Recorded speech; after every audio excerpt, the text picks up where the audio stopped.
Namaskar, I am Dr. K.K. Agarwal, President HeartCare Foundation of India and Group Editor-in-Chief MedTalks.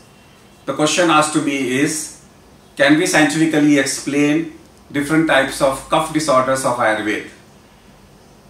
Modern medicine is silent about different types of cough, but there are equivalents in modern medicine. Cough is equivalent to the structural component of the body. My body is made up of a structure which has two functions to perform, that is metabolism and movement. Movement is Vata of Ayurveda and metabolism is Kapha of Ayurveda. And metabolism is Pitta of Ayurveda.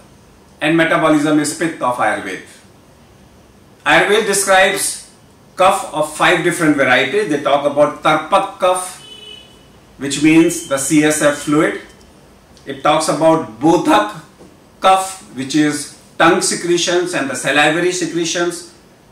It talks about Kledak cough, which means the GI secretions, the mucus part of the GI secretions.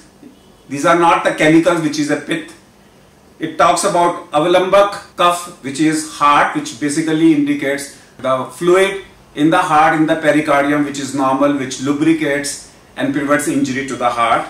And it talks about Shleshak cough, which indicates the synovial fluid. Any disorder of these fluids can be an independent formation of a disease. You have joint effusion, that means a disorder of Kleshak. You have a pericardial effusion, you call them as Avalambak disorders. You have GI secretions, ascites, pleural effusion, all coming into a Kledak cough. Then you have Bodhak cough in terms of tongue. There is a decrease or increase salivation or disorders of salivary gland. And then disorders of brain, that is Tarpak cough, that means meningitis, encephalitis, hydrocephalus. Therefore, Ayurveda describes them as differently. But one thing we can say is there is a synonymity between Ayurveda and allopathic in terms of Ayurveda does classify 5 different types of fluids in the body. Thank you.